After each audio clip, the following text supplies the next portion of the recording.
സദാശിവസമാരംഭാം ശങ്കരാചാര്യമധ്യമാം അസ്മദാചാര്യപര്യന്താം വന്ദേ ഗുരുപരംപരാം.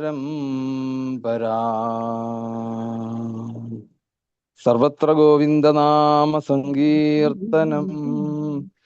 ഗോവിന്ദ ഗോവിന്ദ. മള്ളിയൂർവാസിനം ശാന്തം ജ്ഞാനവൈരാഗ്യഭൂഷണം ശ്രീഭാഗവതനിഷ്ണാദം നവമിതം ലോകശങ്കരം. സദ്ഗുരുഭ്യോ നമഃ.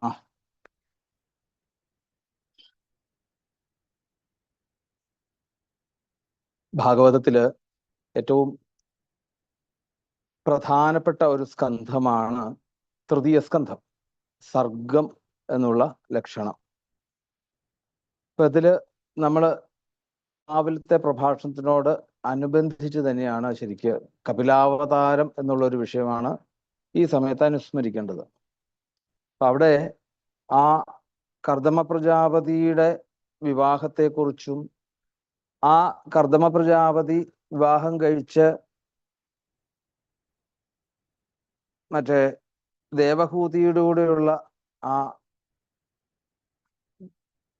അവരുടെ ദാമ്പത്യത്തെ കുറിച്ച് ഗംഭീരമായിട്ട് ഇവിടെ പറയുന്നു. അതിൽ നല്ലൊരു ശ്ലോകം ആ 23-ാമത്തെ അധ്യായത്തില് 2-ാമത്തെ ശ്ലോകം. വിശ്രംഭേണാത്മശൗചേന ഗൗരവേണ ദമേന ച ശുശ്രൂഷയാ സൗഹൃദേന വാചാ മധുരയാ ച ഭോഃ വിസൃജ്യ കാമം ദംഭം ദ്വേഷം ലോഭമഖം മദം അപ്രമത്തോദ്യതാ നിത്യം തേജീയാം സമതോഷയൽ. വിശ്രംഭേണ ആത്മശൗചേന.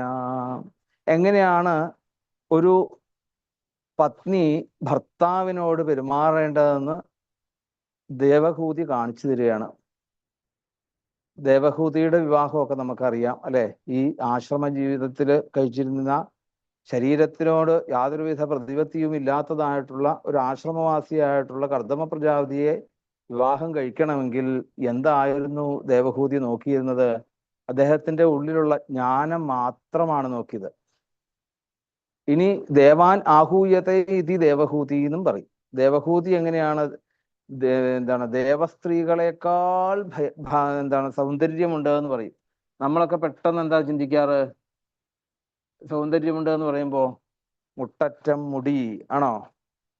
എന്നാൽ അതൊന്നും അല്ലായിരുന്നു അല്ലെ. പണ്ട് കാലത്തെ സ്ത്രീകളുടെ സൗന്ദര്യം എന്ന് പറഞ്ഞാൽ ജ്ഞാനമാണ്, ജ്ഞാനത്തിന്റെ അടിസ്ഥാനത്തിലാണ്. അപ്പൊ സ്വർഗത്തിലേക്ക് എത്താൻ സാധിക്കുന്നത് എപ്പോഴാണ്? നമുക്ക് ജ്ഞാനം സിദ്ധിക്കുമ്പോഴാണ്. അപ്പം ഇവിടെ ദേവഹൂതിക്ക് ജ്ഞാനിയായിട്ടുള്ള ഭക്തയായിട്ടുള്ള ദേവഹൂതി കർദമ പ്രജാപതിയുടെ ആ ഉള്ളിലുള്ള ജ്ഞാന സൗന്ദര്യത്തെയാണ് അവിടെ ആഗ്രഹിച്ചിരുന്നത്. അങ്ങനെയാണ് ഗുരുനാഥനായി കണ്ടുകൊണ്ടാണ് ശരിക്ക് കർദമനെ വിവാഹം കഴിച്ചത്. അതുകൊണ്ട് തന്നെ എന്താണ് ഈ ഗുണങ്ങളൊക്കെ ഒരു ഗുരുനാഥനെ എങ്ങനെയാണോ നമ്മൾ പരിചരിക്കേണ്ടത് അതേപോലെയായിരുന്നു കർദമ പ്രജാപതിയെ കണ്ടത്. വിശ്രംഭേണ ആത്മശൗചേന എന്ന് പറഞ്ഞ എന്താണ്? ആത്മശുദ്ധി. എന്താണ് ഇന്നത്തെ ഭാഷ പറഞ്ഞാല് ഓപ്പൺ മൈൻഡ് ആയിരിക്കും, ഫ്രാങ്ക് ആയിട്ടാണ് ഭർത്താവിനോട് ഒരു ലവലേശം പോലും കാപട്യമില്ലാതെ പെരുമാറാൻ സാധിക്കുക. പിന്നെയോ ഗൗരവേണ, സാരിയൊക്കെ മാടിക്കുത്തി കണ്ണുരുട്ടി അല്ലെ, ആണോ? അങ്ങനെയല്ല. ഗൗരവേണ എന്ന് പറഞ്ഞാൽ എന്താണ്? അത് മലയാളത്തിലെ ഗൗരവം അല്ലെ. ശരിക്കും ഗുരുത്വത്തോടുകൂടി ഗുരുനാഥനോട് അല്ലെങ്കിൽ ഗുരുമുഖത്ത് നിന്നുള്ള രീതിയിൽ പാരമ്പര്യത്തോടുകൂടി എന്നൊക്കെ വേണേൽ പറയാം. അപ്പം അവിടെ ഗുരുത്വമാണ് പറയുന്നത്. ഗുരുത്വത്തോടു കൂടിയായിരുന്നു ഭർത്താവിനെ നോക്കിയിരുന്നത്. ദമേനച. അങ്ങനെ ആ ഗുരുത്വത്തോടു കൂടി എന്താണ് മനസ്സിനെ നിയന്ത്രിച്ചിരുന്നു. ഒരു വിവാഹം കഴിഞ്ഞാല് എന്തൊക്കെയാ ആവശ്യങ്ങൾ എന്ന് നമുക്കറിയാൻ സാധിക്കും അല്ലെ. വിവാഹം കഴിഞ്ഞു കഴിഞ്ഞാല് പുതിയ ലോകത്തേക്ക് എത്തുന്നു. പുതിയ ലോകത്തേക്ക് എത്തുമ്പം ഒരു 6 മാസത്തേക്കേ ഉള്ളൂ ഈ ലോകമൊക്കെ. പിന്നെ എവിടെയാ? പിന്നെ രണ്ടും രണ്ട് ധ്രുവത്തിലായിരിക്കും ഇല്ലേ. ഇന്നത്തെ അവസ്ഥ കേട്ടോ, പണ്ടത്തെ അവസ്ഥയല്ല. പണ്ടങ്ങനെയല്ലായിരുന്നു. പണ്ട് എന്നാണോ അന്നങ്ങോട്ട് മൈഥുനമായിട്ട് ചേർന്നാൽ പിന്നെ ആ മൈഥുനത്തിനൊരു പിടിക്കണമെങ്കിൽ ആര് വിചാരിച്ചാലും നടക്കില്ലാത്ത ഒരു കാലമായിരുന്നു പണ്ട്. ഇന്നങ്ങനെയല്ല. ഒരു നിമിഷ നേരം കൊണ്ട് അല്ലെ പെട്ടിയെടുത്ത് പോകുന്ന ഒരു അവസ്ഥ ഇന്നത്തെ അവസ്ഥ. അപ്പം എന്തായാലും വിവാഹം കഴിയുന്ന സമയത്ത് കുറച്ചു നാളത്തേക്കെങ്കിലും അല്ലെ അടുത്തൊക്കെ തന്നെയായിരിക്കും. അപ്പം പല തരത്തിലുള്ള ആഗ്രഹങ്ങള്, പല തരത്തിലുള്ള ആവശ്യങ്ങള് അല്ലെ, ആ 6 മാസം പറയുന്ന എന്തെങ്കിലും ഉണ്ടോ അതൊക്കെ വേണമെങ്കിൽ കിട്ടും. പിന്നെ നോക്കണ്ട. അതുകൊണ്ട് എന്തായി, പരമാവധി എന്താണ് ഇന്നത്തെ രീതി പറഞ്ഞാല് ഊറ്റിയെടുക്കും അല്ലെ. അപ്പം ഗൗരവേണ ദമേനച. പക്ഷേ ദേവഹൂതി അങ്ങനെ അല്ലായിരുന്നു. എന്തായിരുന്നു? അപ്രിയമായിട്ടുള്ള രീതിയിൽ അദ്ദേഹത്തിനോടൊന്നും പെരുമാറുകയോ, അല്ലെങ്കിൽ ഗുരുനാഥനെ എങ്ങനെയാണോ ശുശ്രൂഷിക്കുന്നത് അതേപോലെ എല്ലാ മനസ്സിനെയും നിയന്ത്രിച്ച് ശരീരത്തെയും നിയന്ത്രിച്ചുകൊണ്ട് ശുശ്രൂഷയാ സൗഹൃദേന വാചാ മധുരയാ ഭോഹോ. ശുശ്രൂഷയ എന്ന് പറഞ്ഞാൽ എന്താണ്?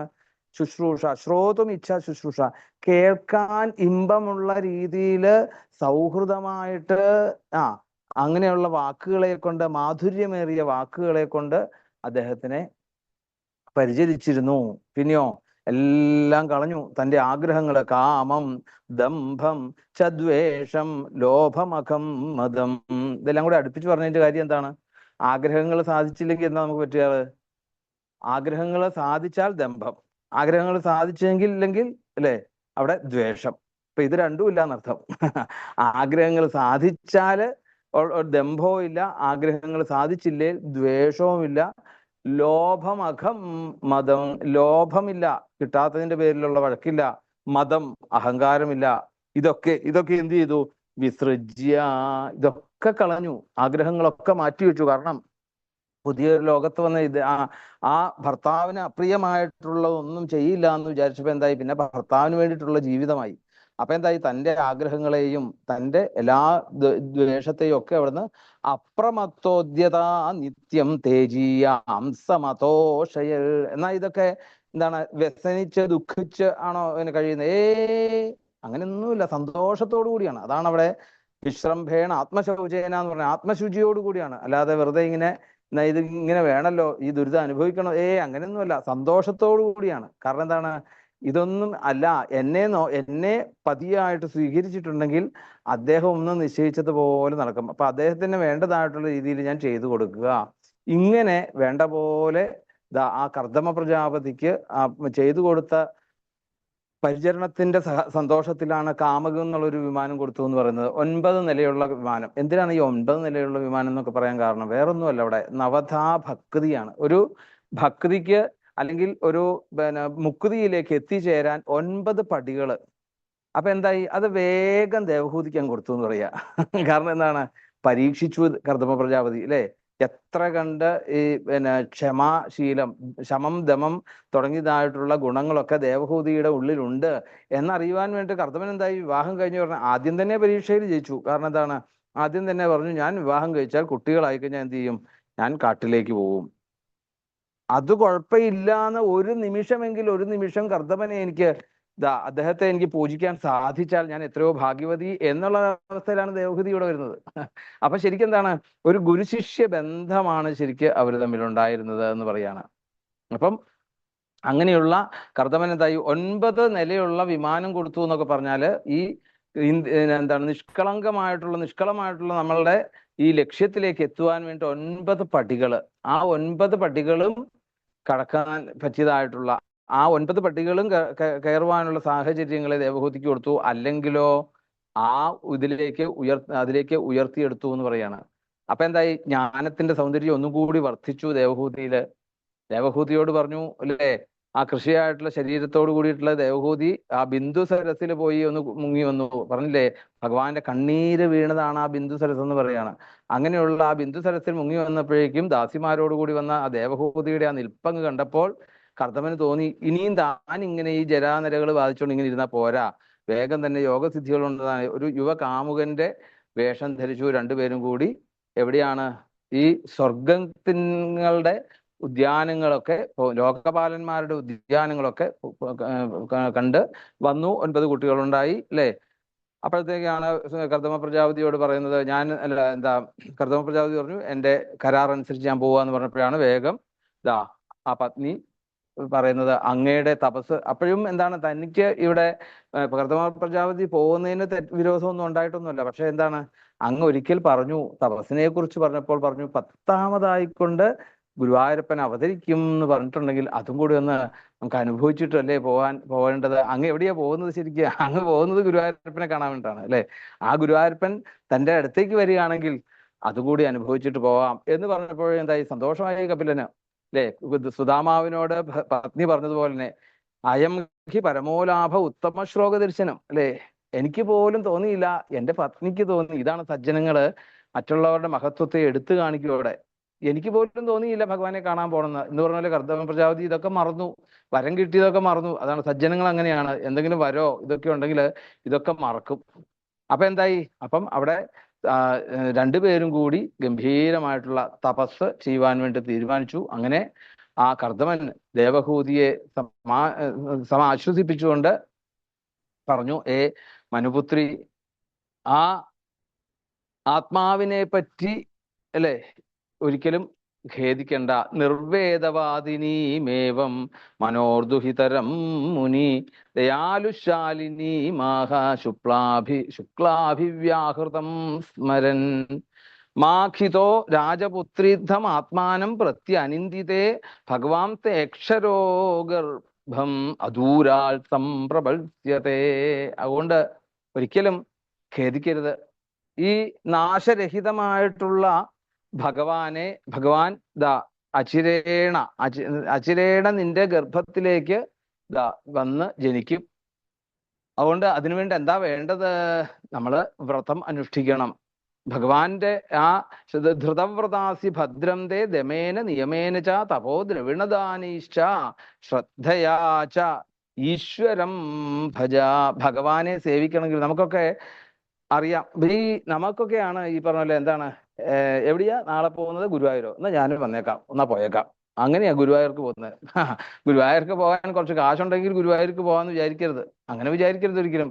ഈശ്വരനെ ഭജിക്കണമെങ്കിൽ എന്ത് വേണം? വ്രതങ്ങള്, ദമം, നിയമം അല്ലെ? നമ്മൾ കഴിഞ്ഞ ദിവസം പറഞ്ഞു, ഒരു ദാനം ചെയ്യണമെങ്കിൽ പോലും എന്താണ്, ദാനം ചെയ്യണമെങ്കിൽ പോലും ജ്ഞാനികള് നമുക്ക് അനുവാദം തരണം. നമ്മളെ യോഗ്യനാണോ എന്ന് നോക്കണം. അപ്പം ഗുരുവായൂരപ്പന്റെ മുമ്പിൽ ചെന്ന് നിൽക്കാൻ നമ്മൾ യോഗ്യനാണോ എന്ന് പോലും നമ്മൾ നോക്കണം. അപ്പൊ അതിന്റെ പേരിൽ പറയുകയാണ്, ആ ഗുരുവായൂരപ്പനെ നമുക്ക് ഉദരത്തിലേക്ക് സ്വീകരിക്കണമെങ്കിൽ പത്നി വ്രതങ്ങള് അനുഷ്ഠിക്കുക. പിന്നെയോ യമനിയമാദികള് അല്ലെങ്കിൽ ശമദമാദികള്, ഈ ഇന്ദ്രിയ നിഗ്രഹങ്ങള്, മനനാദി നിയമപരിപാലനം, തപസ്, ദാനം, ഇങ്ങനെയുള്ള ഭഗവാനെ വേണ്ട പോലെ ഉപാസിക്കണം. അതുകൊണ്ട് നീ വിചാരിക്കുന്നതായിട്ടുള്ള അല്ലെങ്കിൽ നമുക്ക് പ്രതീക്ഷിച്ചതായിട്ടുള്ള ആ പുത്രനായിക്കൊണ്ട് ഭഗവാൻ അവിടെ ജനിക്കും എന്നൊക്കെ അവിടെ ആ കർദമ പ്രജാപതി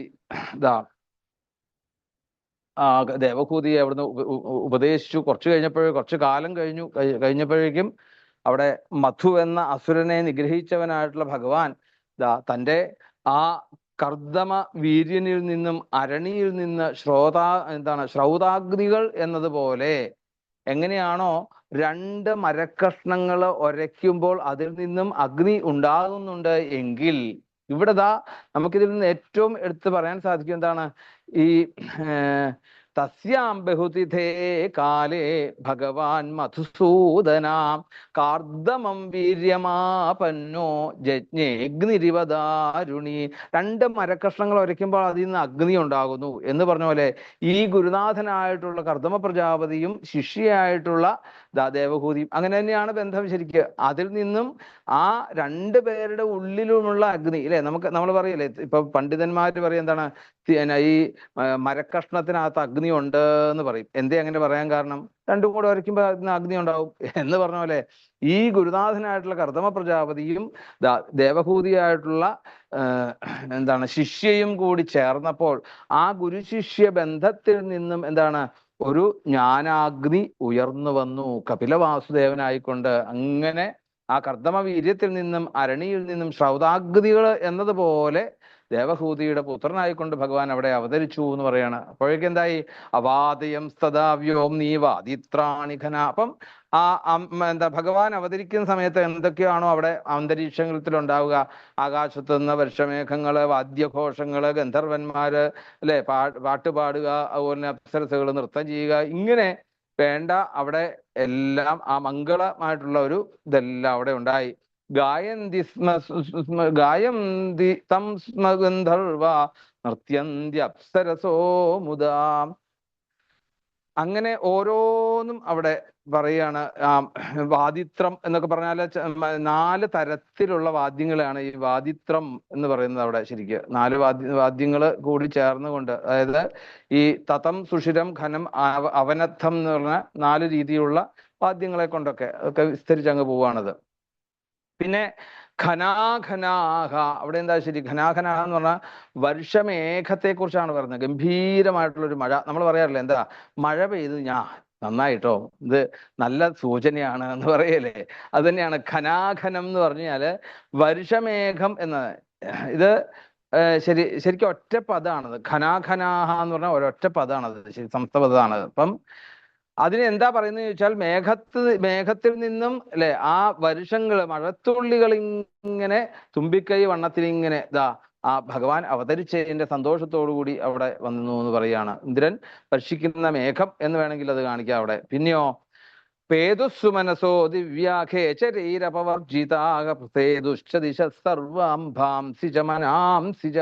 പിന്നെ ആ ആകാശ ത്തിൽ നിന്നും ദേവന്മാരെല്ലാവരും പുഷ്പവൃഷ്ടിയൊക്കെ ചെയ്തു. എല്ലാ ദിക്കുകളിലും ജലാശയങ്ങളും എല്ലാവരുടെയും മനസ്സൊക്കെ എന്തായി, പ്രസന്നമായി ഭഗവാന്റെ അവതാരത്തോടുകൂടി. അങ്ങനെ ആ സരസ്വതി നദിയോ കൊണ്ട് ചുറ്റപ്പെട്ടതായിട്ടുള്ള ആ കർദമ പ്രജാപതിയുടെ ആശ്രമം, ആ ആശ്രമത്തില് ബ്രഹ്മാവ് മരീചിയാദികളോട് ചേർന്ന് അവിടെ ആ കർദമന്റെ അടുത്തേക്ക് എത്തി. ആരാ ശരിക്കും ഈ കർദമൻ? ആരാ കർദമൻ? കർദമൻ എന്ന് പറഞ്ഞാൽ ബ്രഹ്മാവിന്റെ നിഴലിൽ നിന്നുണ്ടായതാണ്. അപ്പം ബ്രഹ്മാവ് വേഗം എന്ത് ചെയ്തു, തന്റെ കുട്ടികളായിട്ടുള്ള മരീചിയാദികളോടുകൂടി വേഗം ആ കർദമ പ്രജാപതിയുടെ ആശ്രമത്തിലേക്ക് എത്തി. അവിടെ എന്നിട്ട് അവിടെ ആ കാമാദികളായിട്ടുള്ള ശത്രുക്കളെയൊക്കെ ഹനിക്കുന്നതായിട്ടുള്ള ഹേ വിതുര എന്നാണ് അവിടെ സൂചിപ്പിക്കുന്നത്. വിതുരനോട് പറയുകയാണ്, ഭഗവന്തം പരം ബ്രഹ്മ സത്വേനാംശേന ശത്രുഹൻ തത്വസംഖ്യാന വിജ്ഞപ്തേ ജാതം വിദ്വാനജസ്വരാൾ.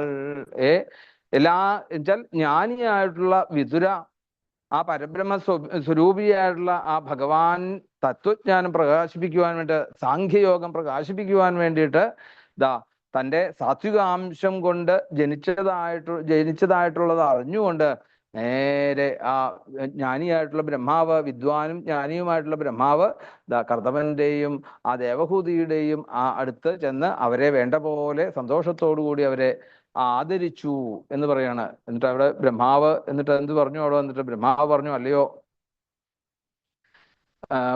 ഉണ്ണി, അതായത് അവിടെ പറയുന്നുണ്ട്, ത്വയാമേപചിതിസ്താതാ കൽപ്പിതാ നിർവ്യലീകത എന്മേ സംജഗൃഹേ വാക്യം ഭവാൻ മാനദമാനയൻ. എങ്ങനെയാണ് ഒരു അച്ഛൻ ഒരു മകന് ഏറ്റവും കൂടുതൽ ഇഷ്ടപ്പെടുന്നത് എപ്പോഴാണെന്ന് ചോദിച്ചാല് എന്താണ്, തൻ്റെ പാരമ്പര്യത്തെ നിലനിർത്തുവാൻ വേണ്ടിയിട്ട് അടുത്ത ഒരു പ്രജയ്ക്ക് കാരണമാകുമ്പോഴാണ്. അതുകൊണ്ടാണ് പറയുന്നത് ഈ വിവാഹം എന്നുള്ളതൊക്കെ ഇന്ന് പലരും, ഇന്ന് കൊച്ചുകുട്ടികളിലൊക്കെ ഇന്ന് കേൾക്കാം, എനിക്ക് വിവാഹത്തിന്റെ ആവശ്യമില്ല, വിവാഹം ചെയ്യേണ്ട കാര്യമില്ല എന്ന് പറയുന്നുണ്ട്. യഥാർത്ഥത്തിൽ ആലോചിച്ച് നോക്കൂ, ഈ വിവാഹം ചെയ്യുന്നില്ല എന്ന് പറയാൻ നിങ്ങൾക്ക് എത്ര കണ്ട് അവകാശമുണ്ട്? ശരിക്ക് നിങ്ങളുടെ അച്ഛനമ്മമാർ വിവാഹം ചെയ്തുകൊണ്ടാണോ ഈ ഭൂമിയിൽ ജനിക്കാൻ സാധിച്ചത്? ഇന്ന് വലിയ കേമായിട്ടാണ് പറയുന്നത് ഈ ലിവിങ് ടുഗദർ. അത് മാത്രം ലിവിങ് ടുഗദർ, എന്തൊരു ലിവിങ് ടുഗദറാ? ആലോചിച്ച് നോക്കൂ. വിവാഹം, നമ്മളുടെ അച്ഛനമ്മമാർ വിവാഹം കഴിച്ചു, നമ്മൾ ഇവിടെ ഉണ്ടോ അവിടെ? അപ്പോ നമുക്ക് നമ്മളുടെ അച്ഛനമ്മമാരോട് തീർക്കേണ്ടതായിട്ടുള്ള പലതരത്തിലുള്ള കടങ്ങളുണ്ട്. ആ കടങ്ങൾ തീർക്കണമെങ്കിൽ എന്ത് വേണം? നമ്മൾ വിവാഹം ചെയ്ത് തന്നെ തീർക്കണം. അതുകൊണ്ടാണ് ഇവിടെ ആദ്യത്തെ ശ്ലോകം തന്നെ, 12ാമത്തെ ശ്ലോകം നോക്കി അറിയാം, ത്വയാമേപചിതിസ്താത കൽപ്പിതാ നിർവ്യലീകത എന്മേ സംജഗൃഹേ വാക്യം ഭവാൻ മാനദമാനയൻ. ഹേ എന്നെ മാനിച്ചവനായിട്ടുള്ള ഹേ പുത്ര, മാനദ പുത്ര. അതുകൊണ്ട് അങ്ങ് കാപട്യമില്ലാത്ത എൻ്റെ വാക്കിനെ വേണ്ട പോലെ അവിടുന്ന് സ്വീകരിച്ചു. അങ്ങനെ ആ അച്ഛന്റെ ആജ്ഞ ഗൗരവത്തോടു കൂടി, നേരത്തെ പറഞ്ഞ പോലെയുള്ള ഗൗരവമല്ല, പിന്നെ എന്താണ്, ഗുരുത്വത്തോടു കൂടി അതേപടി അനുസരിക്കുകയാണ്. ഉത്തമ ചിന്തിതം കുര്യാൽ. നമുക്കിനി പരശുരാമന്റെ കഥയില് നവമസ്കന്ധത്തിൽ കാണാൻ സാധിക്കും. ആരാ ഉത്തമപുത്രൻ എന്ന് പറയുന്നത്? അച്ഛന്റെ ഇംഗിതം അറിഞ്ഞുകൊണ്ട് പ്രവർത്തിക്കുന്നവൻ ഉത്തമ പുത്രൻ. മധ്യമനായിട്ടുള്ള ആരാണ്? അച്ഛൻ പറയുന്നത് കേൾക്കുന്നവൻ. ഇനിയോ അച്ഛൻ പറയുന്നത് അനുസരിക്കാത്തവൻ അധമൻ എന്ന് തന്നെയാണ് പറയുന്നത്. അധമൻ എന്നല്ല, അത് മാലിന്യത്തിന് തുല്യമായിട്ടാണ് പറയാറ് സാധാരണ പിതാക്കന്മാരുടെ ഇത്. അപ്പം ഒരു പുത്രനെ സംബന്ധിച്ചിടത്തോളം അച്ഛന് ചെയ്യാവുന്നതായിട്ടുള്ള ഈ ഒരു ശുശ്രൂഷ അല്ലെങ്കിൽ ഇതാണ് ഏറ്റവും കേമം എന്ന് അവിടെ ബ്രഹ്മാവ് അവിടെ പ്രശംസിക്കുന്നു. എന്തായാലും ഹേ ഉണ്ണി, അങ്ങയുടെ സുന്ദരിമാരായിട്ടുള്ള ഈ പുത്രിമാര് അവരുടെ പ്രഭാവത്താൽ സൃഷ്ടിയെ അഭിവൃദ്ധിപ്പെടും. ഇപ്പൊ കർദമന്റെയും ദേവഹൂതിയുടെയും പുത്രിമാരാണ് കല, അനസൂയ തുടങ്ങിയതായിട്ടുള്ള ആ കുട്ടികള്. അപ്പം അതിനു വേണ്ടിയിട്ട് ആ ശീലത്തിനും ഗുണത്തിനും ഒക്കെ അനുസരിച്ചുകൊണ്ട് ഈ പുത്രിമാരെ തൻ്റെ ആ മരീചിയാദികളായിട്ടുള്ള ഋഷിമുഖ്യന്മാർക്കായിട്ട് വിവാഹം ചെയ്തു കൊടുത്ത് വേണ്ട പോലെ യശസ്സിനെ വളർത്തുക. ബ്രഹ്മാവ് പറയാണ് മരീചിയാദികളായിട്ടുള്ളവരെ കൊണ്ടുവന്ന് അവരെ കൊണ്ട് ഈ ദേവഹൂതിയുടെ 9 പെൺകുട്ടികളെ വിവാഹം ചെയ്തു കൊടുക്കുക. അങ്ങനെ ആദി പുരുഷനായിട്ടുള്ള ഭഗവാൻ ഇവിടെ മായയെ അവലംബിച്ചുകൊണ്ട് അവതരിച്ചിരിക്കുന്നതായിട്ടുള്ള കാര്യമൊക്കെ ഞാൻ അറിഞ്ഞിരുന്നു. അതുകൊണ്ട് ആ അവതാര രൂപം ജനങ്ങൾക്ക് വേണ്ട പോലെ. എന്തിനു വേണ്ടിയിട്ടാണ് ഭഗവാന്റെ അവതാരം ശരിക്ക്? അല്ലെ? സാഖ്യയോഗം. എന്താ സാഖ്യയോഗം? എന്താണ് പുരുഷൻ? എന്താണ് അല്ലെ? ഇവിടുത്തെ നമ്മൾ നേരത്തെ പറഞ്ഞ പോലെ തന്നെ 2 മതേ ഉള്ളൂ എന്ന് പറയല്ലേ. ഒരു പുരുഷനും പ്രകൃതിയും മാത്രം 2 മതേ ഉള്ളൂ ഇവിടെ. നമ്മളാണ് എന്നിട്ട് ഇവിടെ കിടന്ന് ഈ പ്രകൃതിയെ കണ്ടുകൊണ്ട് പലതരത്തിലുള്ള മതങ്ങൾ ഉണ്ടാക്കുന്നത്. ഭഗവാനെ സംബന്ധിച്ചിടത്തോളം എന്താണ്? ഒന്ന് ഞാനും, പിന്നെ എൻ്റെ അനന്യ ശക്തിയായിട്ടുള്ള മായ. ഇത്രേ ഉള്ളൂ ഇവിടെ. 2 ഇതായിട്ട് ഇവിടെ വേർതിരിച്ചിട്ടുള്ളൂ. അതുകൊണ്ട് അവിടെ പറയുന്നു, ഈ അവതാര രൂപം ശരിക്ക് ജനങ്ങൾക്ക് വലിയൊരു നിധിയാണ് എന്ന് പറയാണ്. ആ നിധി പോലെ പ്രിയങ്കരായിരിക്കും. എന്നിട്ട് ബ്രഹ്മാവ് ആ ദേവഹൂതിയോടായിട്ട് പറഞ്ഞു. എന്താണ് ദേവഹൂതിയോട് പറഞ്ഞത്? വേദാഹമാദ്യം പുരുഷം അവതീർണം സ്വമായയാ ഭൂതാനാം ശേവധിം ദേഹം ഭ്രാണം കപിലം മുനേ. എന്നിട്ട് പറഞ്ഞു അവിടെ, അല്ലയോ ദേവഹൂതി, മനുവിന്റെ പുത്രിയായിട്ടുള്ള ദേവഹൂതി, ഇങ്ങനെ സ്വർണ്ണ വർണ്ണമുള്ള മുടിയോടും താമര പോലത്തെ കണ്ണുകളോടും കൂടിയിട്ടുള്ള അല്ലേ അങ്ങനെയുള്ള ആ കണ്ണുകളോടും കൂടിയിട്ടുള്ള പാദതലത്തിൽ താമരയുടെ അടയാളത്തോടും കൂടിയിട്ടുള്ള കൈഡഭവൈരിയായിട്ടുള്ള ഭഗവാനാണ് നിന്റെ ഗർഭത്തിലേക്ക് പ്രവേശിച്ചിട്ടുള്ളത്. അതുകൊണ്ട് ആ പുത്രൻ ജ്ഞാനം, വിജ്ഞാനം ഇതികളിലൊക്കെ അങ്ങനെയൊക്കെ വേണ്ട പോലെ എല്ലാവരിലും എത്തിച്ച് ഈ കർമ്മവാസനകളെയൊക്കെ ഇല്ലാണ്ടാക്കും. അതിനു വേണ്ടിയിട്ടാണ് എൻ്റെ അവതാരം ശരിക്ക്. അതുകൊണ്ട് അങ്ങനെ ആ കർമ്മവാസനകളെയൊക്കെ ഉന്മൂലനാശനം ചെയ്തുകൊണ്ട്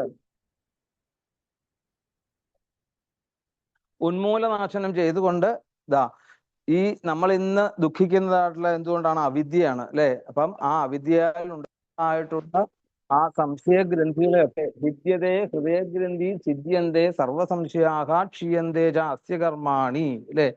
അവിടെയാണ് അവിദ്യയാ സംശയ ഗ്രന്ഥിം ചിത്വാകാം വിചരിഷ്യതി. അതുകൊണ്ട് ഉണ്ടാകുന്നതായിട്ടുള്ള ആ ഭഗവാന്റെ അവതാരം നിങ്ങൾ വേണ്ട പോലെ എല്ലാ അവിദ്യകളെയും ഒക്കെ ഇല്ലാണ്ടാക്കി ആ യഥാർത്ഥമായിട്ടുള്ള ജ്ഞാനം സിദ്ധിച്ച് അങ്ങനെ എന്തായി? അദ്ദേഹം ഇവിടെയുള്ള സിദ്ധന്മാർക്കെല്ലാം അധിപനായിക്കൊണ്ട്, സാഖ്യ ആചാര്യന്മാർക്ക് നല്ല സമ്മതനായിക്കൊണ്ട് കപിലൻ എന്ന പേരില് അല്ലെ, ലോകേ കപില ഇത്യാഖ്യാം ഗന്ധാതേ കീർത്തിവർദ്ധന. കപിലൻ എന്ന പേരില് ഇവിടെ കീർത്തിയെ വർദ്ധിപ്പിക്കും എന്നാണ്. കപിലൻ എന്ന് പറഞ്ഞാൽ എന്താ ശരിക്ക്? കപിലം നമ്മൾ പറയാറില്ലേ, എന്താ പശുവിന്റെ കാര്യം പറയൽ, നിർഗമോക്ഷത്തിലെ കപിലം നിറത്തിലുള്ള പശുവിനെ വേണം കൊടുക്കാൻ എന്ന് പറഞ്ഞാല് ചെമ്പിച്ച വർണ്ണത്തോടു കൂടിയെന്നാ പറയാ. അതുകൊണ്ടാണോ നിറത്തിൽ? ഇന്ന് പുതിയ ഫാഷനായിട്ട് ആൾക്കാരൊക്കെ ഇങ്ങനെ ചെമ്പിപ്പിച്ച് നടക്കുന്നുണ്ട്. ഈ കപിലവാസ്തവനെ കണ്ടിട്ടാണോ അറിയില്ല. എന്തായാലും അങ്ങനെ ആ ചെമ്പിച്ച വർണ്ണത്തോട് കപിലം പീതം ആദിത്യ പുരുഷം ഇത്യാദി എന്ന് പറയും. അതായത് ചെമ്പിച്ച നിറത്തോടു കൂടിയിട്ടുള്ളായിരുന്നു ആ കപില മഹർഷി. പിന്നീട് അവിടെ കർദമനെയും ദേവഹൂതിയെയും ഒക്കെ ഇപ്രകാരം ആശ്വസിപ്പിച്ചുകൊണ്ട് ബ്രഹ്മാവ് സനകാദികളോടെയും കൂടി നേരെ നാരദനെയും കൂട്ടിക്കൊണ്ട് ഹംസവാഹനത്തില് തൻ്റെ ലോകത്തേക്ക്, സത്യലോകത്തേക്ക് യാത്രയായി പറയുകയാണ്. ബ്രഹ്മാവ് യാത്രയായി കഴിഞ്ഞപ്പോഴത്തേക്ക് എന്തായി? കർദമ പ്രജാപതി നേരെ തൻ്റെ മക്കളായിട്ടുള്ള കല, അനസൂയ തുടങ്ങിയതായിട്ടുള്ള പിന്നെ അവരുടെ വിവാഹ കാര്യങ്ങളാണ്. മരീചയെ കലാം പ്രാതാത് അനസൂയ മധാത്രയേ. കലയെ മരീചിക്ക്, അനസൂയയെ അത്രിക്ക്, ശ്രദ്ധാം അങ്കിരസയച്ചൽ പുലസ്ത്യായ വിർഭുവം. അല്ലേ? അവിടെ പുലസ്ത്യന് ഗതിയെയും പിന്നെ പുലഹന് ക്രിയയെയും ക്രതുവിനും ഭൃഗുവിനും പിന്നെ അതാണ് അരുന്ധതി ആർക്കാണ്? വസിഷ്ഠന്. ശാന്തിയെ അഥർവണേ ദദാശാന്തിം, അഥർവാവിന് കൊടുത്തു. പിന്നെ യജ്ഞോവിതന്യതേ വിപ്രഷഭാൻ കൃതോദ്വാഹാൻ സദാരാൻ സമലാളയൽ. അങ്ങനെ അവരെ സന്തോഷിപ്പിച്ചുകൊണ്ട് അവരെയൊക്കെ സൽക്കരിച്ചു. എല്ലാവരും അവരവരുടെ പത്നിമാരെ കൂട്ടിക്കൊണ്ട് അവരവരുടെ ആശ്രമത്തിലേക്ക് പോയി. ഇങ്ങനെ ആ പെൺകുട്ടികളുടെ വിവാഹത്തെക്കുറിച്ചൊക്കെ അവിടെ ഒന്ന് സൂചിപ്പിച്ചു പറയുകയാണ്. അതിനുശേഷമാണ് പിന്നീട് അവിടെ ആ ദേവശ്രേഷ്ഠനായിട്ടുള്ള ഭഗവാൻ അവതരിച്ചത് അറിഞ്ഞതോടുകൂടി എന്തായി? കർദമൻ അദ്ദേഹത്തെ ഏകാന്തതയിൽ സമീപിച്ചുകൊണ്ട് ആ പാദത്തിൽ വീണങ്ങ് നമസ്കരിച്ചു. യഥാർത്ഥത്തിൽ എന്താണ് ഈ കർദമൻ അറിയാം ഇതാരായി വന്നിരിക്കുന്നത് എന്നുള്ളത്, അല്ലെ? ആ കർദമൻ അത് മനസ്സിലാക്കിക്കൊണ്ട് ആ ഭഗവാന്റെ പാദങ്ങളിൽ വീണങ്ങോട്ട് നമസ്കരിച്ചു. എന്നിട്ട് പറഞ്ഞു, ത്രിയുഗം വിഷ്ണു, ഈ 3 യുഗങ്ങളിലേക്കും ത്രിയുഗാം ആജ്ഞായ വിബുധർഷഭം വിമുക്ത ഉപസംഗമ്യ പ്രണമ്യ സമഭാഷത്തെ. അപ്പം ഈ 3 യുഗങ്ങളിലും ശ്രേഷ്ഠനായിട്ടുള്ള മഹാവിഷ്ണു, അല്ലെ, ആ ഭഗവാനെ ഏകാന്തതയിൽ കൊണ്ടുപോയി അവിടെ നമസ്കരിച്ചിട്ട് പറഞ്ഞു, അഹോപാപച്യമാനാനാം നിരേ സ്വൈരമംഗളൈഹി കാലേന ഭൂയസാ നൂനം പ്രസീദന്തീഹ ദേവതാഹ. എന്തായാലും ഈ കർമ്മഫലങ്ങളാകുന്ന നരകയാതന അനുഭവിക്കുന്നവരെ പോലും എന്താണ് ക്രമത്തിൽ കാലേന ഭൂയസാനൂനം പ്രസീദന്തീഹ ദേവത, കാലക്രമത്തിൽ എന്താണ് ഈ ദേവതകളൊക്കെ അവർക്കും സത്സംഗം കിട്ടും. എത്ര നരകയാതന അനുഭവിച്ചു അങ്ങനെ ആ നരകത്തിൽ നിന്നുമൊക്കെ അങ്ങ് മോചിപ്പിക്കുന്നു. അതുകൊണ്ട് ഈ യോഗികളൊക്കെ എന്താണ് യുഗങ്ങളോളം തപസ് ചെയ്യാണ്. അനേക ജന്മങ്ങളിലെ യോഗങ്ങളൊക്കെ അനുഷ്ഠിച്ച് അവിടുത്തെ ആ തൃപ്പാദങ്ങളിലേക്ക്, അല്ലെങ്കിൽ എന്താണ് ഈ ഒരു നിഷ്കളമായിട്ടുള്ള ഭാവത്തെ നിലനിർത്തുവാൻ വേണ്ടിയിട്ടൊക്കെ അവര് തയ്യാറാകുന്നു. പക്ഷെ ഭഗവാൻ എന്താണ്? ബഹുജന്മ വിപക്വേന സമ്യക് യോഗമാ സമാധിന ദ്രഷ്ടും യതന്തേയതയാ ശൂന്യാകാരേഷു യൽപദം. അപ്പൊ ആ ഒരു പദത്തിലേക്ക് എത്തുവാൻ വേണ്ടി അവര് യുഗങ്ങളോളം തപസ് ചെയ്യുന്നു. സ്വീയം വാക്യമൃതം കർത്തും അവതീർണോസി മേ ഗൃഹേ, അല്ലേ? എന്നാൽ ആ ഭഗവാനെ സംബന്ധിച്ചിടത്തോളം എന്താണ് ഇവിടെ ഇപ്പൊ എന്താണ് കേവലം ഒരു മനുഷ്യവേഷം ധരിച്ചുകൊണ്ട്, അല്ലെ, ഒരു പ്രാകൃതരായ നമ്മളുടെ ഗൃഹത്തിൽ വന്ന് കർദമന്റെയും ദേവഹൂതിയുടെയും പുത്രനായിട്ട് അവിടുന്ന് ജനിച്ചു.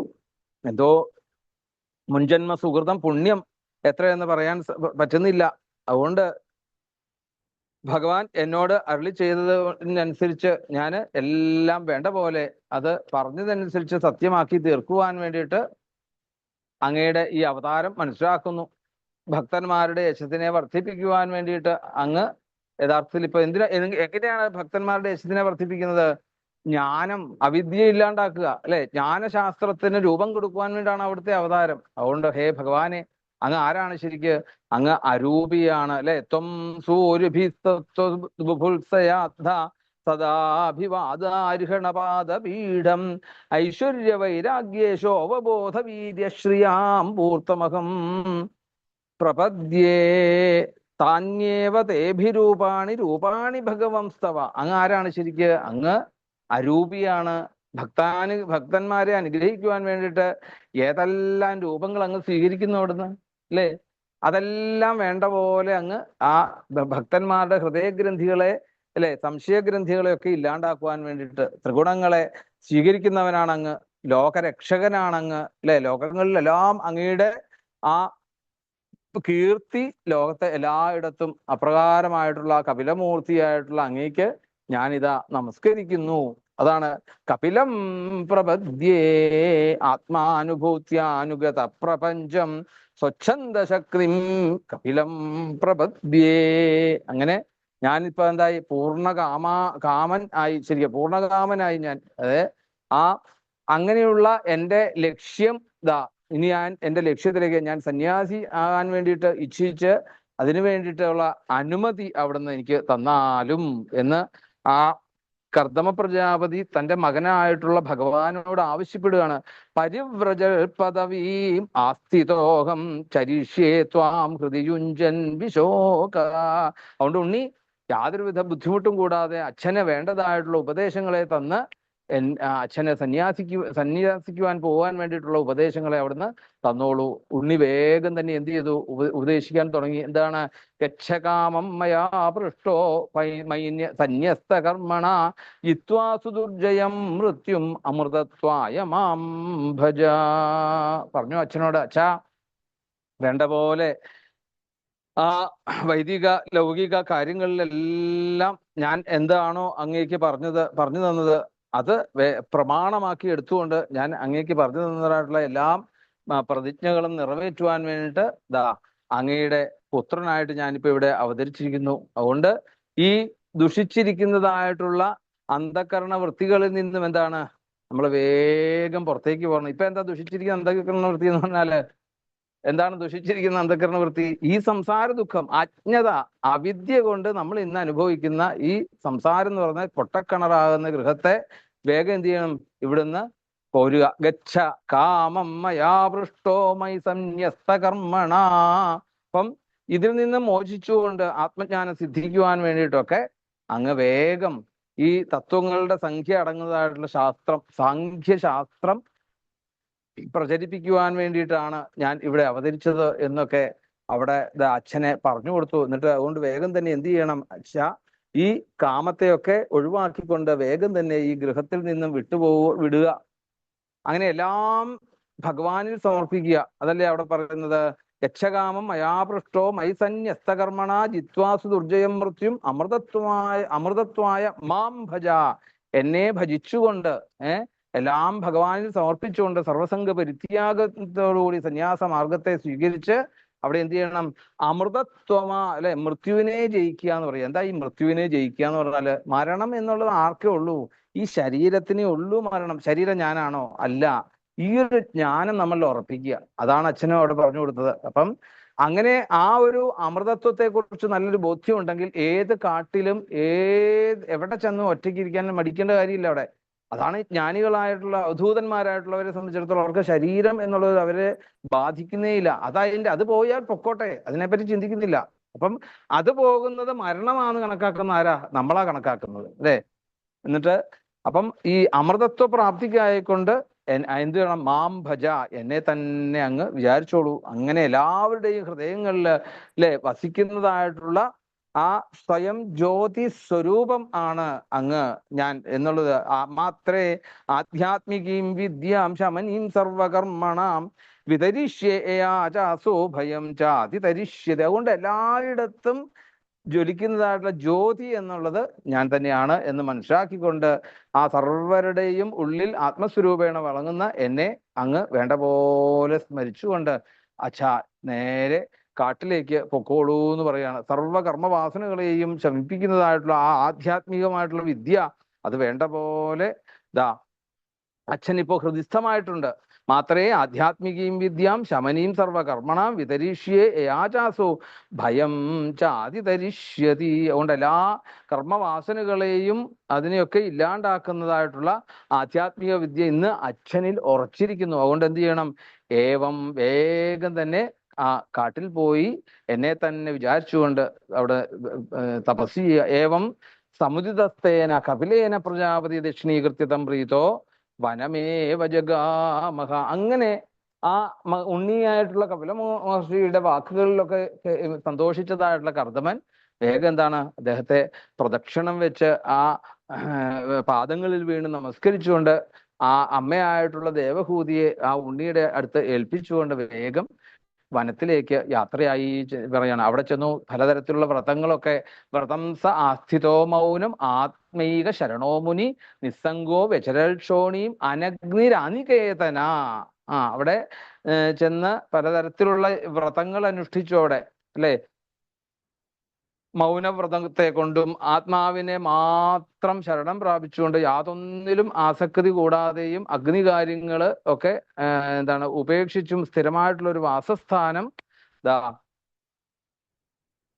അന്വേഷിച്ച് നടക്കാതെ അങ്ങനെ ഭൂമിയിൽ സഞ്ചരിച്ചു. ഇപ്പൊ എന്താണ് ശരിക്കും? കർമ്മം വിട്ടു. അതാണല്ലോ ഈ പരിവ്രാജകൻ എന്ന് പറഞ്ഞാൽ എന്താ ശരിക്കും? കർമ്മങ്ങൾ. ഇപ്പം നമ്മളെ ശുഖബ്രഹ്മർഷിയെ കുറിച്ച് പറയല്ലേ, അനുപേതം അപേത കൃത്യം എന്ന് പറയല്ലേ. എന്താ അവിടെ? ഈ മനുഷ്യനായി കഴിഞ്ഞാൽ പലതരത്തിലുള്ള കർമ്മങ്ങള്, ഉപനയനം കഴിക്കുക, ബ്രഹ്മചര്യം, ഗാർഹസ്ഥ്യം, ഇതൊക്കെ കഴിഞ്ഞിട്ട് വേണം, വനവാസം കഴിഞ്ഞിട്ട് വേണം ഈ സന്യാസത്തിലേക്ക് കിടക്കാൻ. അപ്പം അങ്ങനെയുള്ള അതിലൊന്നും അഗ്നികാര്യങ്ങളിലോ അഗ്നിഹോത്രങ്ങൾ ചെയ്യുന്നതിലൊക്കെ അതിനെയൊക്കെ ഉപേക്ഷിച്ചുകൊണ്ട് എന്നിൽ തന്നെ ഉറച്ചു നിന്നുകൊണ്ട്, അല്ലെ, ആ ഒരു അഗ്നികാര്യങ്ങളെ പോലും മാറ്റിയിട്ട് സ്ഥിരമായിട്ടുള്ള ഒരു ഒന്ന് വാസസ്ഥാനം പോലും അന്വേഷിക്കാതെ അവധൂതനായിക്കൊണ്ട് ഭൂമിയിലൂടെ സഞ്ചരിച്ചു എന്ന് പറയാണ്. മനോബ്രഹ്മണിയുഞ്ചാനോ യത്തൽ സദസപരം എത്തൽ സദസതപരം ഗുണാവഭാസേ വിഗുണ ഏകഭക്തിയാനുഭാവിതേ. എന്താ അവിടെ പറയുന്നത്? സത്തും അസത്തും ഗുണത്തിലും അഗുണത്തിലും ഒക്കെ ഈശ്വരനെ കണ്ടുകൊണ്ട് നിൽക്കുക എന്ന് പറഞ്ഞാല് ആരെയാണ് ഉപേക്ഷിക്കാൻ സാധിക്കുക? അല്ലെ? അവധൂതന്മാരെ സംബന്ധിച്ചിടത്തോളം എന്താണ്? ആരോടും പ്രത്യേകിച്ചൊരു സുഖമില്ല, ദ്വന്ദ്വങ്ങളില്ല, ഗുണദോഷങ്ങളില്ല, ജയപരാജയങ്ങളില്ല. ഇതൊന്നും തന്നെ ബാധിക്കാത്ത രീതിയിൽ നിരഹങ്കൃതിർ നിർമ്മമശ്ച നിർദ്വന്ദ്വ സമദൃക് സ്വദൃക് പ്രത്യപ്രശാന്ത ധീര പ്രശാന്തോർമിരിവോദധീ. അതുകൊണ്ട് അവിടെ അഹങ്കാരം എന്നുള്ളതില്ല, പിന്നെ മമതയില്ല, ശീതം ഉഷ്ണം ഇല്ല, പിന്നെ എന്താണ്, സുഖദുഃഖങ്ങളില്ല, ഈ ഗുണദോഷങ്ങളില്ല, ദ്വന്ദ്വങ്ങൾ ഒന്നും കൂടാതെ എല്ലാവരെയും എന്താണ്, സമദൃഷ്ടിയോടുകൂടി, പണ്ഡിതോ സമദർശന എന്ന് പറയല്ലേ, അങ്ങനെയുള്ള ആ സമദൃഷ്ടി. അതുപോലെ തന്നെ എന്താണ്, താൻ എന്നുള്ളത് ആരാണ്? ഈശ്വരനാണെന്നുള്ള ഒരു ഉറച്ച ഭാവം. അപ്പൊ പിന്നെ അവിടെ ദ്വന്ദ്വം ഇല്ലല്ലോ. ഈ ദ്വന്ദ്വം ഇല്ലാതെ വരുന്ന എപ്പോഴാണ്? ഞാനും ഈശ്വരനും ഒന്നാന്ന് പറയുമ്പോഴല്ലേ. അപ്പം അങ്ങനെ സ്വസ്വരൂപ അനുസന്ധാനം ഭക്തിരിത്യഭിധീയത്തെ നമുക്ക് എവിടെയാ മോക്ഷത്തിന്റെ ലക്ഷണം പറയുന്നിടത്ത് ദ്വിതീയ സ്കന്ധത്തിൽ കാണാൻ സാധിക്കും. അപ്പം താൻ തന്നെ ഈശ്വരൻ ആരാണ്, അല്ലെ, താൻ ആരാണ്, താൻ ഈശ്വരനാണ് എന്നുള്ളൊരു ബോധത്തിലേക്ക് എത്തിച്ചേരുക, അല്ലെ. പണ്ട് സിനിമാ നടൻ പപ്പു പറഞ്ഞില്ലേ, എന്താ ചോദിച്ചു പപ്പു? താൻ ആരാണെന്ന് തനിക്കറിയാൻ മേലെങ്കിൽ താൻ ആരാണെന്ന് താൻ എന്നോട് ചോദിക്കുക, താൻ ആരാണെന്ന് ഞാൻ തനിക്ക് താൻ ആരാണെന്ന് പറഞ്ഞുതരാമെന്ന്. തമാശ രൂപയാണെങ്കിൽ പോലും എത്രയോ, അല്ലെ, അർത്ഥവത്തായിട്ടുള്ളതാണ്. അതാണ് യഥാർത്ഥത്തില് തന്നെ തന്നെ ഞാൻ ഈശ്വരനാണ് എന്നുള്ളൊരു ഉറച്ച ബോധ്യത്തിലേക്ക് എത്തിച്ചേരുക. അപ്പൊ അതിലേക്ക് വാസുദേവേ ഭഗവതി സർവജ്ഞേ പ്രത്യേകാത്മനി പരേണ ഭക്തിഭാവേന ലബ്ധാത്മാ മുക്തബന്ധന. അപ്പം അങ്ങനെയുള്ള ഈ തിരമാലകള് എന്നുള്ളത് ആ കടലിൽ തന്നെ ഉള്ള, കടല് തന്നെയാണ് തിരമാല എന്ന് മനസ്സിലാകുന്നത് പോലെ, ആ തിരമാലകൾ അടങ്ങി ശാന്തമായിട്ടുള്ള സമുദ്രം പോലെയുള്ള ആ ഒരു ശാന്തത, നമുക്ക് സമുദ്രത്തിന്റെ ഒക്കെ നടുവിലേക്ക് അങ്ങോട്ട് ചെന്ന് കഴിഞ്ഞാല് ഈ സമുദ്രത്തിന്റെ ശാന്തത മനസ്സിലാക്കാൻ സാധിക്കും അവിടെ. അങ്ങനെ പ്രത്യേക ആത്മാവും സർവജ്ഞനും ഭഗവാനുമായിട്ടുള്ള ആ വാസുദേവേ ഭഗവതി വാസുദേവൻകില് എന്താണ്? പരേണ ഭക്തിഭാവേന, പൂർണ്ണമായിട്ടുള്ള പരമഭക്തിഭാവം. പിന്നെയോ പോരാ, ആത്മാനം സർവഭൂതേഷു ഭഗവന്തമവസ്ഥിതം അപശ്യൽ സർവഭൂതാനി ഭഗവത്യഭിചാത്മനി. സർവജ്ഞനും അതുപോലെ സർവബന്ധങ്ങളിൽ നിന്നും മോചനം. ഇതുകൊണ്ട് എന്തായി? ആ ഭഗവാൻ എന്തായി? സർവചരാചരങ്ങളിലും ആത്മസ്വരൂപിയായിക്കൊണ്ട് ഭഗവാൻ അവിടെ വർത്തിക്കുന്നു എന്നത് ആർക്ക് കാണാൻ സാധിക്കും? എന്താ ഇത് പറയുന്നത്? ഇതെല്ലാം ഇതൊക്കെ ആ കർദമ പ്രജാപതി ആ കാട്ടിൽ ചെന്നുള്ള വ്രതം അനുഷ്ഠിച്ച് ഈ അവസ്ഥയിലേക്ക് എത്തി. എവിടെ നോക്കിയാലും യാതൊന്നു കാൺമതതു, അല്ലെ, നാരായണ പ്രതിമകൾ, യാതൊന്നു കേൾക്കുന്നതതു നാരായണ ശ്രുതികൾ എന്നുള്ള രീതിയിൽ എല്ലാറ്റിലും ആ ഈശ്വരഭാവത്തെ കാണാൻ സാധിച്ചു എന്ന് പറയാണ്. അങ്ങനെ അവിടെ ഇച്ഛാദ്വേഷ വിഹീനേന സർവത്ര സമചേതസ ഭഗവത് ഭക്തിയുക്തേന പ്രാപ്ത ഭാഗവതീ ഗതി. അങ്ങനെ ഈശ്വരനിലേക്ക്, അല്ലെ, ഇച്ഛ ദ്വേഷം ഇതൊക്കെ ഉപേക്ഷിച്ചുകൊണ്ട് എല്ലാ തൃഷ്ണകളെയും വെടിഞ്ഞുകൊണ്ട് ആ സർവത്തിലും സമദൃഷ്ടിയോടുകൂടി വർത്തിച്ചതായിട്ടുള്ള കർദമൻ ആ ഭക്തിയോഗത്തെ സ്വീകരിച്ചുകൊണ്ട് ആ ഭഗവാനെ ഉപാസിച്ച് ആ ഭഗവാൻകൾ പരമസായുജ്യത്തിലേക്ക് എത്തിച്ചേർന്നു എന്ന് പറഞ്ഞുകൊണ്ടാണ് 24-ാമത്തെ അധ്യായം അവിടെ പൂർത്തിയാകുന്നത്. അപ്പം നമ്മളൊക്കെ ധരിച്ചു കാട്ടിൽ പോകണം, കാട്ടിൽ പോയി ഭഗവാനെ സ്മരിച്ച് ഭഗവാനോട് ചേർന്ന്, അല്ലെ. എന്താണ് സത്യത്തിൽ ഈ ഭക്തി യോഗം എന്ന് പറഞ്ഞാല്? വേറൊന്നുമില്ല. ഇത് യഥാർത്ഥത്തിൽ എന്താണ്? മോക്ഷത്തിലേക്ക് എത്തിച്ചേർന്നു എന്നുള്ളതാണ്. എന്താ മോക്ഷം എന്ന് പറഞ്ഞാല്? ഇത് തന്നെ മോക്ഷം. തൻ്റെ ഉള്ളിലുള്ള ആ ചൈതന്യമാണ് തന്നെ കൊണ്ട് കർമ്മങ്ങൾ ചെയ്യിക്കുന്നതെന്നുള്ള ഉറച്ച ബുദ്ധി നമുക്കുണ്ടാകുന്നത് എപ്പോഴാണോ അപ്പം മോക്ഷമായി. ഇവിടെ അത് തന്നെ ചെയ്തിട്ടുള്ളൂ. ഇവിടെ കർദമ പ്രജാപതി കാട്ടിൽ പോയപ്പോഴത്തേക്ക് ഈ വ്രതങ്ങളൊക്കെ തീർച്ചാൽ വേറൊന്നുമില്ല. അവിടെ കർദമനെ സംബന്ധിച്ചിടത്തോളം എന്താണ്, ഇപ്പൊ അച്ഛനെ അമ്മയോ അല്ലെങ്കിൽ മക്കളെയോ അവരെയൊക്കെ കണ്ടു കഴിഞ്ഞാലും എന്താണ്, പ്രത്യേകിച്ച് ഭൗതികമായിട്ടുള്ള ബന്ധങ്ങളിൽ ഉറച്ചു വിശ്വസിക്കാത്ത കർദമനെ സംബന്ധിച്ചിടത്തോളം തൻ്റെ ഉള്ളിലുള്ള പരമചൈതന്യം തന്നെയാണ് ഇവരുടെ ഒക്കെ ഉള്ളിലുള്ള എങ്കിൽ ഒന്നേ ഉള്ളൂ എന്നുള്ള അദ്വൈത ബോധത്തിലേക്ക് ഉയർന്നു വന്നു കർദമൻ. അത്രേ ഉള്ളൂ അവിടെ. ആ കർദമന്റെ ഭക്തി ഏറ്റവും ഭംഗിയായിട്ട് 24ാമത്തെ അധ്യായത്തിലെ ഏറ്റവും പ്രധാനമായിട്ട് നമുക്ക് മനസ്സിലാക്കേണ്ടത് വേറൊന്നുമല്ല, ഒരു എന്താണ് ഗാർഹസ്ഥ്യമാണെങ്കിൽ അവിടെ ഗുരുശിഷ്യ ബന്ധത്തിലൂടെ വേണം നമ്മളുടെ. അതുകൊണ്ടാണ് 8 വയസ്സ് 9 വയസ്സ് വ്യത്യാസം വേണം ഭാര്യ ഭർത്താക്കന്മാർ തമ്മിൽ എന്ന് പറയുന്നതിന്റെ കാര്യം. എന്തിനു വേണ്ടിയിട്ടാണത്? എന്തിനു വേണ്ടിയിട്ടാണ്? ജീവിതത്തിൽ യഥാർത്ഥമായിട്ടുള്ള ആ ലക്ഷ്യത്തിലേക്ക് എത്തിച്ചേരുവാൻ വേണ്ടി ഒരു ഗുരുനാഥന്റെ സ്ഥാനമാണ് അല്ലെ. നമ്മളൊക്കെ വിചാരിക്കും എന്തിനാ ഇപ്പം ഇപ്പൊ മോഡേൺ യുഗത്തിലൊക്കെ ഇപ്പൊ പേരാ വിളിക്കുന്നത് തന്നെ. അവിടെ കൊണ്ട് തീർന്നു. ശരിക്കും ആലോചിച്ച് നോക്കൂ, നമ്മുടെ അവസ്ഥ ആലോചിച്ച് നോക്കൂ. പണ്ട് ഒക്കെ അല്ലെ നേരെ മുമ്പിൽ നിൽക്കില്ല അവിടെ. വേറൊന്നും കൊണ്ടല്ല, പേടിച്ചിട്ടൊന്നുമല്ല നിൽക്കാത്തത്. പിന്നെന്താണ്? ആ ബഹുമാനം ഭക്തി എന്നുള്ള ഈശ്വരന്റെ അടുത്ത് നമ്മൾ എങ്ങനെയാണോ പെരുമാറുന്നത് അതേപോലെ. അപ്പൊ അങ്ങനെ ആയിരുന്നപ്പോൾ നമുക്ക് അതുപോലുള്ള ഒരു ഐശ്വര്യം നമ്മളുടെ കുടുംബത്തിനും ദാമ്പത്യത്തിനും ഒക്കെ ഒരു അർത്ഥമുണ്ടായിരുന്നു. അതൊക്കെ അത് മുഴുവൻ ഇന്ന് മൂല്യം മുഴുവൻ നമുക്ക് നഷ്ടപ്പെട്ടു പോയി. എന്തേ? നമുക്ക് ഇന്ന് ദേവഹൂതിമാരെ കുറിച്ചോ കർദമ പ്രജാപതിയെ കുറിച്ചോ നമുക്ക് ഇന്ന് യുവതലമുറകളിലേക്ക് എത്തിക്കുവാൻ പറ്റുന്നതായിട്ടുള്ള ഒരു സാഹചര്യങ്ങളെ നമ്മൾ ഉണ്ടാക്കുന്നില്ല എന്നുള്ളൊരു സത്യം. അതാണ് സത്യം. അപ്പൊ തീർച്ചയായിട്ടും ഇത് ഇന്നത്തെ ആനുകാലികമായിട്ടുള്ള ഒരു വിഷയത്തിലേക്ക് ഏറ്റവും പ്രധാനമായിട്ടുള്ള കാര്യമാണ് ഈ ദേവകീദേവി ദേവകീദേവിയല്ല, കർദമ പ്രജാപതിയുടെയും ദേവഹൂതിയുടെയും ഒക്കെ കഥ. എന്തായാലും ആ 2 വാക്കുകളൊക്കെ ഭഗവാന്റെ നിയോഗത്താൽ ഈ സമയത്ത് എന്നെ കൊണ്ട് പറയിപ്പിച്ചു എന്ന് വിചാരിക്കുന്നു. എന്തൊക്കെയും അതിൽ നിന്ന് നല്ലൊരു മയിൽപ്പീലി കിട്ടിയിട്ടുണ്ടെങ്കിൽ ഒട്ടും സംശയിക്കേണ്ട, ഗുരുവായൂരപ്പൻ ആ തിരുമുടിയിലേക്ക് എടുത്തു വെക്കുകയല്ലേ, അതുപോലെ നിങ്ങൾ ചൂടിക്കോളുക. അത് അലങ്കാരം തന്നെയാണ്, യാതൊരു സംശയവുമില്ല. അത് നിങ്ങൾക്കും അലങ്കാരമാണ് അല്ലെ. മയിൽപ്പീലിയുടെ പ്രത്യേകത എന്താ? മയിൽപ്പീലി ചൂടുന്നതിന്റെ പ്രത്യേകത എന്താ? ഭഗവാന്റെ തിരുമുഖ കമലത്തിലേക്ക് നോക്കുമ്പോൾ കാണുന്ന ആ നീലിമ ആ മയിൽപ്പീലിയിൽ നിന്ന് നമുക്ക് കിട്ടുന്നു. അപ്പം അങ്ങനെ ഒരു അലങ്കാരമായിട്ട് അതിനെ സ്വീകരിച്ചോളുക. നമുക്ക് ഇപ്പൊ ഇവിടെ വാക്കുകളൊക്കെ ഗുരുനാഥന്റെ പാദങ്ങളിലും ഭഗവാന്റെ പാദങ്ങളിലുമായിട്ട് സമർപ്പിക്കുന്നു.